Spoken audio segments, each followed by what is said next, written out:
పత్రిజీ గారి గురించి మాట్లాడుకోబోతున్నాం. సో ముందుగా మన యొక్క భూలోక ప్రయాణాన్ని వదిలి పరలోక ప్రయాణాన్ని, అంటే అద్భుతమైన ప్రయోగాలు, ఇంకా ఎన్నో లోకాల్లో ఎన్నో ప్రయోగాలు చేయడానికి, ఎన్నో అద్భుతాలు చేయడానికి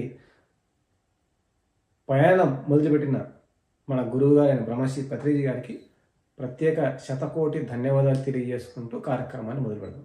సార్, మరి గురువుగారు సడన్గా ఆయన శరీరాన్ని వదిలి ఇలా వెళ్ళిపోవడం అన్నది చాలామంది పిరమిడ్ మాస్టర్స్, అంటే గురువుగారు చెప్పిన సందర్భం ఏంటి అంటే పుట్టుక చావుల్ని సమానంగా తీసుకోవాలని ఆ జ్ఞానాన్ని ఇచ్చారు కాబట్టి ఎవరు పెద్దగా డిప్రెషన్లోకి వెళ్లకుండా చాలా వరకు రిసీవ్ చేసుకున్నారు.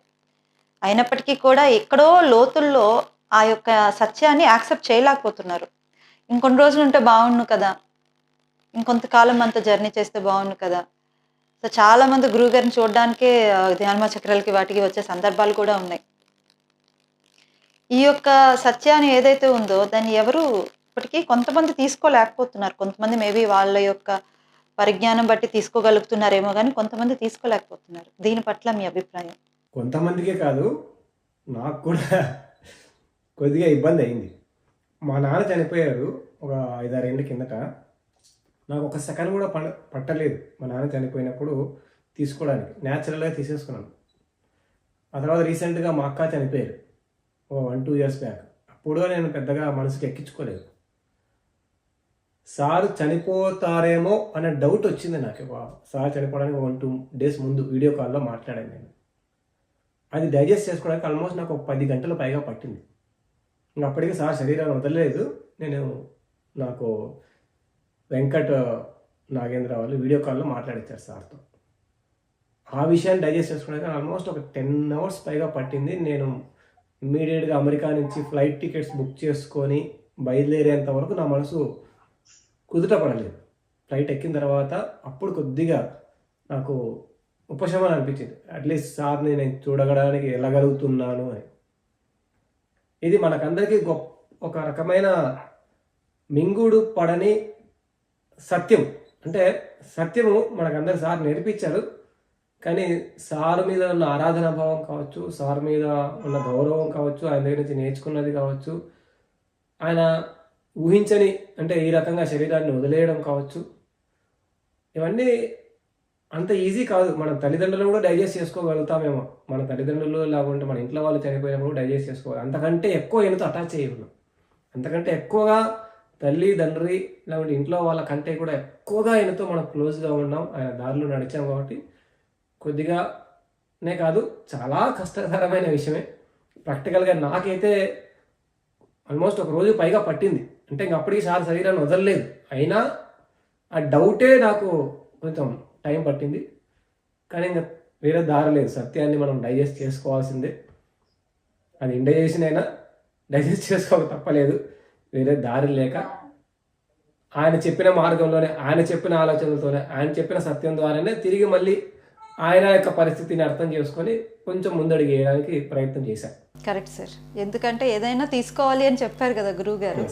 యాక్సెప్టెన్సీ అని మనకి ఉగ్గుపాలతో పట్టినట్టుగా పట్టారు సార్. డెఫినెట్గా యాక్సెప్ట్ చేశారు పిరమిడ్ మాస్టర్స్ అందరూ కూడా. సో మరి ఈ మధ్య ఎక్కువగా వినిపించే మాట ఏంటి అంటే గురువుగారు 2095 వరకు ఉంటాను అని చెప్పారు. మరి ఉంటాను అని చెప్పి ఇలా మళ్ళీ సడన్గా ఎందుకు వెళ్ళిపోవాల్సి వచ్చింది? ఈ ప్రశ్న ఎక్కువగా వినిపిస్తుంది సార్. సో దీనికి మీ అభిప్రాయం? 2095 వరకు ఉంటాననేది ఒక ప్రణాళిక. నేను ఇండియాలో చనిపోయిన వరకు ఉందాం అనుకున్నా, ఇంకొక 100 సంవత్సరాలు. కానీ అమెరికాకు వచ్చాను 4 మంత్స్ బ్యాక్. ప్రణాళికలు మారుతూ ఉంటాయి. ప్రణాళికలు వేసుకుంటాం. ప్రణాళికలు వేసుకున్నంత మాత్రం నా ప్రణాళికలు ఖచ్చితంగా ఫాలో కావాలి అనే నియమం ఏమీ లేదు. ఆత్మ అవసరాలను బట్టి, ఒక మహాగురువు అవసరాలను బట్టి నిమిషాలలో, సెకండ్లలో ప్రణాళికలు మార్చగలుగుతాడు, మారుస్తారు కూడా. సో మనం ఈ భీష్ముడి లాగా ఒక మాటను పట్టుకొని ఉండడం అనేది టైం వేస్ట్ ఒక మహా ఆత్మకు. ఆయన కమిట్ అయ్యాడు, మనకు కాదు. ఆయన అనుకున్నాడు ఉందాము అని, ప్లాన్ మారిండొచ్చు. ఎవరికి తెలుసు ఆయన ప్లాన్? మనకు మాట ఇచ్చాడని ఉండాలని రూల్ ఏం లేదు, మనకందరికి చెప్పాడని రూల్. ఇంకా ఇంతకంటే పెద్ద ప్రాజెక్ట్ ఉందేమో పైన. ఇప్పుడు అమెరికాలో నాకు పెద్ద పని ఉంది కాబట్టి ఇండియాలో వదిలిపెట్టేసి వచ్చేసాను. నేను ఇండియా నుంచి అమెరికాకు 4 నెలల కిందట వచ్చేటప్పుడు చాలామంది ఏడ్చారు, మన ఫ్రెండ్స్, మన పిల్లలు చాలామంది ఏడ్చారు, మీరేంటి సార్ సడన్గా వెళ్ళిపోతున్నారు అంటే. ప్రణాళిక మారింది అన్నయ్య. ఇప్పుడు నాకు ఇండియాలో పనేం లేదు, పని లేని చోట నేను ఎందుకు ఉండాలి? అమెరికాలో నాకు చాలా పని ఉంది, పత్రికారు అమెరికాలో పని ఉంది, వెళ్ళమన్నారు. ప్రపంచమంతా తిరగడానికి వెళ్ళమన్నారు. సో ఇండియా నా సొంతమేం కాదు. ప్రణాళికలు మారుతూ ఉంటాయి, ఆత్మ ప్రణాళికలు మారుతూ ఉంటాయి. ఆత్మ ఎప్పుడు భౌతికంగా ఇచ్చే మాటల కోసం కట్టుబడి ఉండదు. ఆత్మ ఎప్పుడు కూడా ఆత్మ ప్రణాళికలకే ముఖ్యమైన ప్రాముఖ్యత ఇస్తుంది. ఎవడికో నేను ఏదో కమిట్ అయ్యాను కాబట్టి నేను ఒకసారి కమిట్ అయితే 1000 సార్లు కమిట్ అయినట్టు అన్నట్టుగా ఉండదు. ఆత్మ ఎప్పుడు తన పనిలో తాను ఉంటుంది. అలాగే సారు యొక్క ఆత్మ, అది మహాత్మ, పూర్ణాత్మ, లేకుంటే మనకు అందరికి తెలిసి ఎన్లైటెండ్ సోల్ సార్ అనే ఒక వ్యక్తి. సో ఆయన ప్రణాళిక మార్చుకుని ఉండొచ్చు, దాన్ని మనం యాక్సెప్ట్ చేయాలి. ఎంతోమంది మహాగురువులు అలాగే ఉన్నారు. వివేకానందుడు మనమేమో ఊహించలేదా? వివేకానందుడు 100 సంవత్సరాలు ఉంటాడు అనుకున్నాం, ఉన్నాడా ఏంటి? ఆదిశంకరాచార్యులు 1000 సంవత్సరాలు ఉంటాడు అనుకున్నాం, ఉంటే బాగుంటుంది అనుకున్నాం, ఉన్నారా ఏంటి? వాళ్ళ ఆత్మ ప్రణాళికల పని అయిపోయింది, వెళ్ళిపోయారు. అలాగే సార్ కూడా ఎన్నో ప్రణాళికలు వేశారు, మారిండొచ్చు.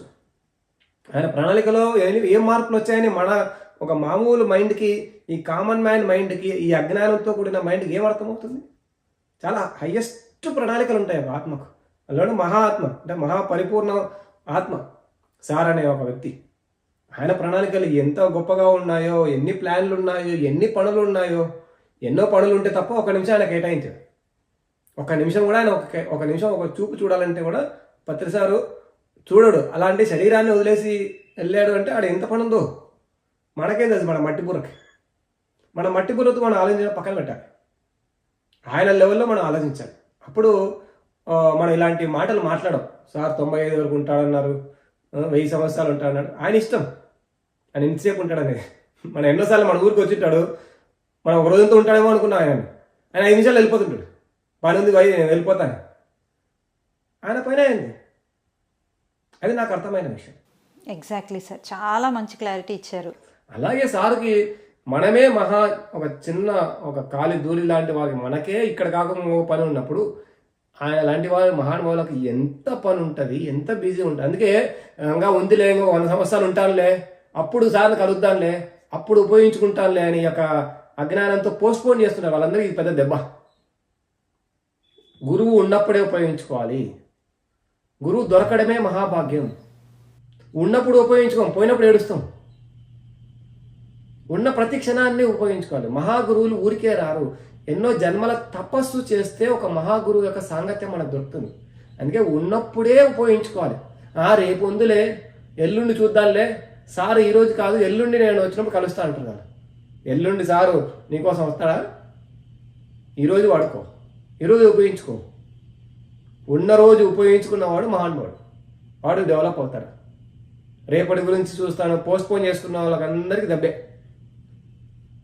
సార్ మళ్ళీ రేపు కలుద్దాంలే, ఎల్లుండి కలుద్దాంలే, వచ్చే సంవత్సరం కలుద్దాంలే అనుకొని పోస్ట్పోన్ పొరపాటున చేసుకుని ఉంటారు. వాళ్ళందరికీ పాపం మహాదెబ్బ.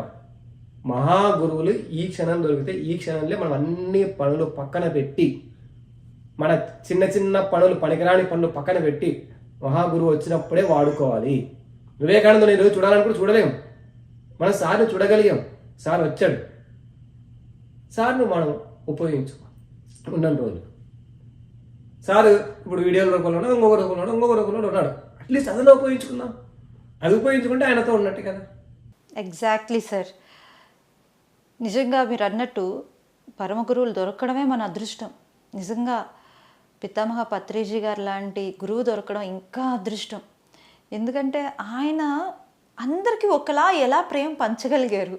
ప్రతి ఒక్కరూ వాళ్ళు పర్సనల్గా ఏదో అసలు వాళ్ళ బాడీలో ఒక పార్ట్ పోయింది అన్నట్టుగా ఎంత బాధపడుతున్నారు, ఎంత ఎమోషన్ అవుతున్నారు.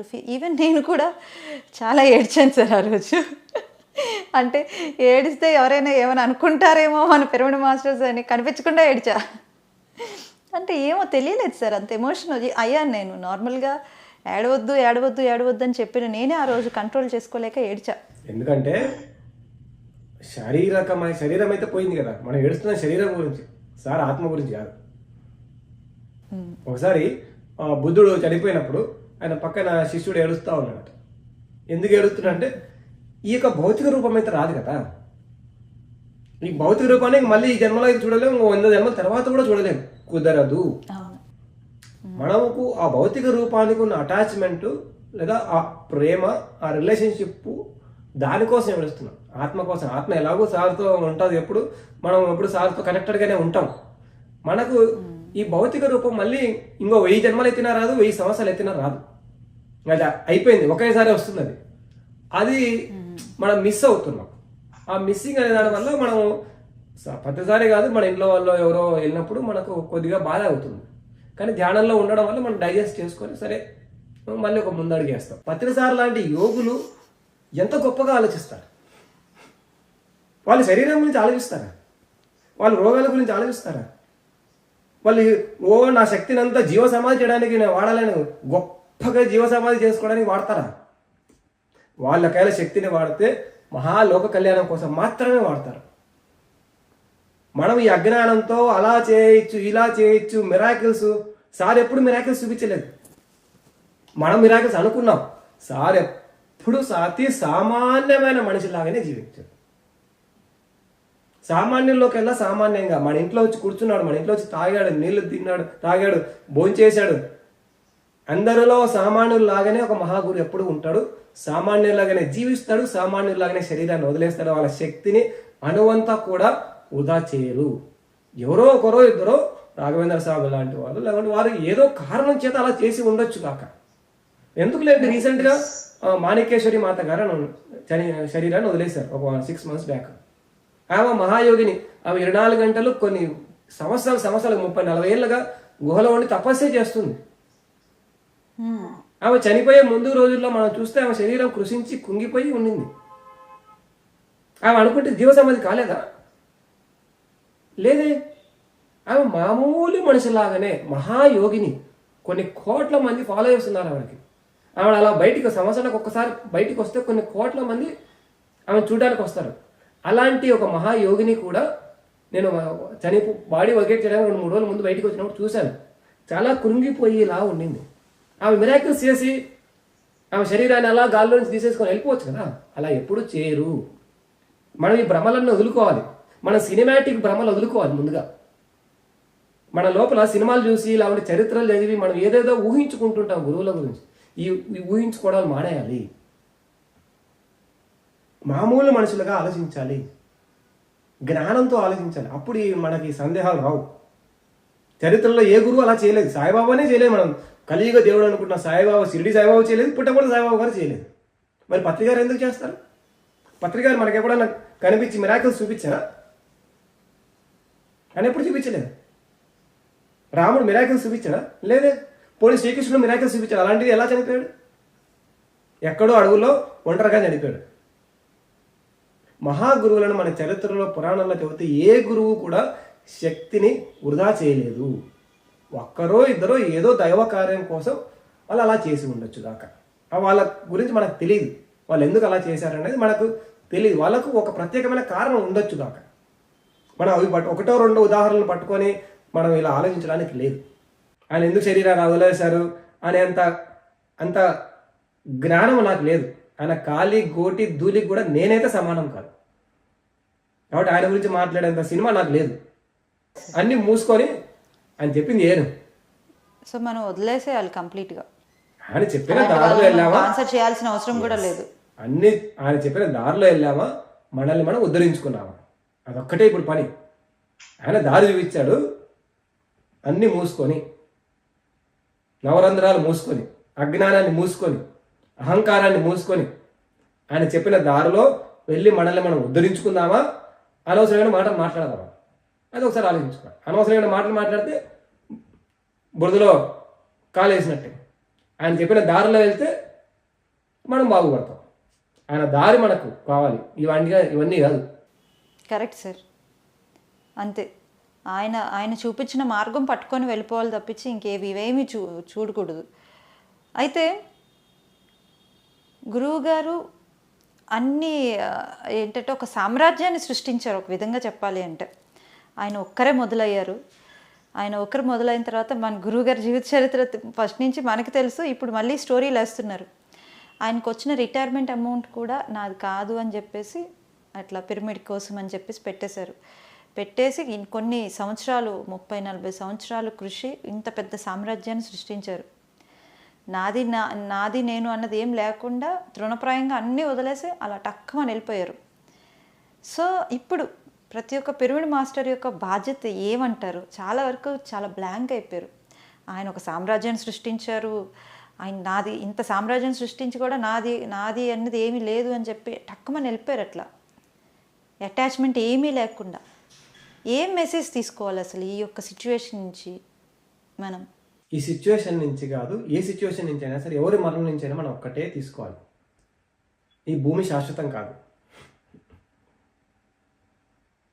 ప్రతి చనిపోయిన వ్యక్తి మనకు గుర్తు చేసి మరీ వెళ్తున్నారు. ఎవరు చెప్పి ముందు చనిపోవట్లే. మా నాన్న చెప్పి చనిపోలే, రాత్రి పడుకొని పొద్దున్న లేచిపోయాడు. నేను పోతున్నాను బాయ్ బాయ్ అన్ని వీలునామా రాస్తున్నాను, మా నాన్న రాత్రి ముందు రోజు చెప్పి చనిపోలే. ప్రతి శరీరాన్ని వదిలేసిన ప్రతి వ్యక్తి, ప్రతి గురువు చెప్తున్నది ఒకటే, ఇది శాశ్వతం కాదు ఈ లోకము. ఉన్నన్ని రోజులు ధ్యానంతో జ్ఞానంతో జీవించామా? ఈ అహాలు అజ్ఞానాలు, నాది, నేను పెద్ద తురుంకాన్ని, నేను పెద్ద కలెక్టర్ని, నేను ఒక ఎంపీని, నేను ఒక ఎమ్మెల్యేని, నేను హోదాను, నేను ఒక అందమైన అమ్మాయిని, నేను 6 అడుగుల ఆజానుభావుడిని, ఈ అహాలు అజ్ఞానాలు పక్కన పెట్టి ఉన్నన్ని రోజులు జ్ఞానంతో మనం జీవిస్తూ పోతే మనం కూడా ప్రతిసారి అంత గొప్పవాళ్ళం అవుతాం. అది మన బాధ్యత. గురువులు చెప్పిన దారిలో మన అజ్ఞానాన్ని అహంకారాన్ని పక్కన పెట్టి జీవించడం మన అప్పుడు తక్షణ కర్తవ్యం. వెళ్ళిపోతున్న ప్రతి సోలు, వచ్చిపోయిన ప్రతి గురువు చెప్పినది ఒకటే, అహంకారాన్ని పక్కన పెట్టండి, అహంకారాన్ని పక్కన పెట్టండి, నేను నాది అనేది పక్కన పెట్టండి. రమణ మహర్షి గారు ఉన్నన్ని సంవత్సరాలు చెప్పింది ఒకటే మాట, నేను నాది పక్కన పెట్టండి, అహాన్ని పక్కన పెట్టండి, మిమ్మల్ని మీరు తెలుసుకోండి. ప్రతి క్షణాన్ని డబ్బుల కోసమో, పరపతి కోసమో, హోదాల కోసం, పాపులారిటీ కోసం పాకులాడి కాకుండా ప్రతి నిమిషాన్ని, ప్రతి క్షణాన్ని ఆత్మజ్ఞానం కోసం, ఆత్మ పురోగతి కోసం వాడి అహంకారాన్ని పక్కన పెట్టి జ్ఞానంతో జీవించడానికి వాడితే మనం ఆయన దారిలో ఉన్నట్టే, ఆయన బాధ్యతను మనం తీసుకున్నట్టే. అట్లా కాదు, నేను ఏదో హోదాలో ఉన్నాను, నేను పెద్ద సాఫ్ట్వేర్ ఇంజనీర్, నేను ఇప్పుడు అమెరికాలో ఉన్నా, నేను పెద్ద సాఫ్ట్వేర్ ఇంజనీర్, నేను పెద్ద తురుంకాను, నేను మీకంటే గొప్పవాడిని, నేను ఒక CEO, నేను మీకంటే గొప్పవాడిని. ఈ అహంకారాలు పక్కన పెట్టేసి ఇప్పటికైనా, ఈ రోజుకైనా మనం అర్థం చేసుకొని ఆ విషయాన్ని సారదారిలో నడవాల్సిన బాధ్యత మనకు ఉంది. ప్రతి గురువు చెప్తున్నది అదే, నేర్పించినది అదే. అహాన్ని పక్కన పెడదాం, జ్ఞానంతో జీవించడం అనే ఒక బాధ్యతను తీసుకుందాం. జ్ఞానంతో జీవించడం, ఒక్క పాయింట్ పాటిద్దాం. సార్ 1000 పాయింట్లు చెప్పారండి, 18 ఆదర్శ సూత్రాలు చెప్పాడు. మనం ఒక్క ఆదర్శ సూత్రం పాటిద్దాం, ఒక్కటి. అలా నవరత్నాలని రెండెన్నో మనకు అనంతమైన జ్ఞానాన్ని ఇచ్చాడు. మనకు అంత సినిమా లేదులేండి, నాకు అంత సినిమా లేదు. నేను ఒక్క పాయింట్ పాటించాలని ఒక బాధ్యత తీసుకున్నా. ఒక్క పాయింట్, 100 పాయింట్లు వద్దు నాకు అంత సినిమా లేదు, నాకు అంత కెపాసిటీ లేదు. ఒక్కటి నేను పాటిస్తే నేను ఆయన శిష్యుడి కిందకి ఒక అనువంతైన లెక్క. ఆ ఒక్కటి కూడా నేను పాటించడం, ఉత్తుత్తి మాటలు మాట్లాడతాను, నేను చాలా గొప్పగా మాట్లాడతాను, నేను గొప్పవాడు అనుకుంటాను అంటే నమస్కారం. వాళ్ళందరికీ నమస్కారం. వాళ్ళతో మనకేం పని లేదు. మన బాధ్యత ఏంటంటే ఇంతైనా సార్ చెప్పిన దానిలో జీవించడం, చివరి క్షణం వరకు ఇంతైనా, అది బాధ్యత. అదే మన తక్షణ కర్తవ్యము. మాటలు లేవు ఇక్కడ. సారు మాటల మనిషి కాదు. సారు మొదటి రోజు నుంచి చివరి వరకు చేతల మనిషిగానే జీవించాడు. సారు మాట్లాడింది చాలా తక్కువ, మనం మాట్లాడాము. సారు మాట్లాడలేదు ఎప్పుడు. సారు చేతల మనిషి.